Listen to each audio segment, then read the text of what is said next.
Enable accredited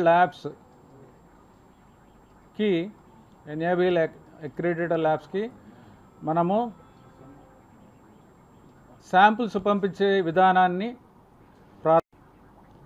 ఎందుకంటే ప్రస్తుతానికి ఈ ఎనేబుల్ ల్యాబ్స్లో మాత్రమే ఇక్కడ ఈ అడల్ట్రేషన్ టెస్టింగ్ అనేది జరుగుతుంది. మన దగ్గర అడల్ట్రేషన్ టెస్టింగ్ అనేది లేదు. మన దగ్గర ఉన్న టెస్టింగ్స్ అన్నీ కూడా సింపుల్ టెస్ట్, దానివలన అడల్ట్రేషన్ అనేది బయటపడదు. సో మొట్టమొదటిసారిగా టీటీడీలో ఈ ఆవు నెయ్యి స్వచ్ఛత పరీక్షించడానికి ఎనేబుల్ ల్యాబ్కు పంపించడం అనేది మొట్టమొదటిగా మనం ప్రారంభించాము. అది కంటిన్యూ చేస్తున్నాము.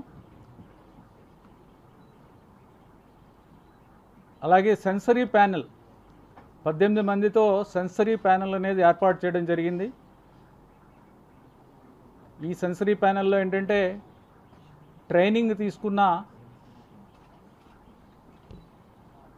ల్యాబ్లో పనిచేసే వాళ్ళు ఉంటారు. ట్రైనింగ్ తీసుకున్న వాళ్ళు సిఎఫ్టిఆర్ఐలో మైసూర్లో ట్రైనింగ్ తీసుకున్నారు. వాళ్ళు ఏంటంటే చాలా పారామీటర్స్ మీద, ముఖ్యంగా రంగు, రుచి, వాసన, వీటి మీద నెయ్యి స్వచ్ఛత ఎంతవరకు ఉందని నంబర్స్ ఇస్తారు, రేటింగ్ ఇస్తారు. ఆ స్వచ్ఛత 0 నుంచి 0 నుంచి 9 మధ్యలో ఉంటుంది ఆ రేటింగ్. ఓవరాల్గా రేటింగ్ 7 ఉంటే కానీ, కనీసం 7 ఉంటే కానీ అది మనము తీసుకోము.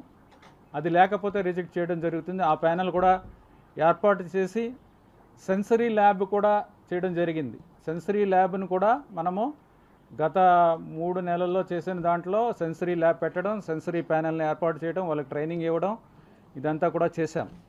అలాగే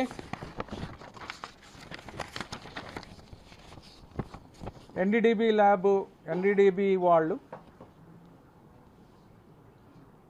ముందుకొచ్చి వాళ్ళే డొనేషన్ బేసిస్లో మనకి ఏ ఎక్విప్మెంట్ ద్వారా అడల్ట్రేషన్ టెస్ట్ చేయగలమో ఆ ఎక్విప్మెంట్ మనకి డొనేట్ చేయడానికి ముందుకొచ్చారు. ఆ ఎక్విప్మెంట్ ఖర్చు 75 లక్షలు. అది కూడా డిసెంబర్లో ఇమ్మని అడుగుతున్నాము. డిసెంబర్ కల్లా వచ్చేలాగా చర్యలు తీసుకోమని రిక్వెస్ట్ చేస్తున్నాము. అది కూడా డిసెంబర్, జనవరిలో తప్పకుండా వస్తుందని ఆశిస్తున్నాము. అలాగే సెంట్రల్ గవర్నమెంట్ నుంచి కూడా ఎఫ్ఎస్ఎస్ఐ వాళ్ళు తిరుమలలో ఎఫ్ఎస్ఎస్ఐ ల్యాబ్ ఏర్పాటు చేయడానికి కూడా వారు ముందుకొచ్చారు. ఇప్పటికే మనకున్న బిల్డింగ్ అది ఐడెంటిఫై చేసి వాళ్ళకి లెటర్ రాయడం జరిగింది. తద్వారా వాళ్ళు త్వరలోనే ఎఫ్ఎస్ఎస్ఐ ల్యాబ్ ఎస్టాబ్లిష్ చేయడానికి కూడా చర్యలు తీసుకుంటున్నారు. ఈ విధంగా మనం తీసుకునే ఆవు నెయ్యి స్వచ్ఛతకు సంబంధించి ఎక్కడా కూడా సందేహాలు అవసరం లేదు. ప్రస్తుతం తీసుకున్న నెయ్యి చాలా స్వచ్ఛమైనది. ఈ స్వచ్ఛమైన నెయ్యితోనే స్వామివారికి చేసే లడ్డు ప్రసాదాలన్నీ కూడా ఈ నెయ్యితోనే చేస్తున్నాము.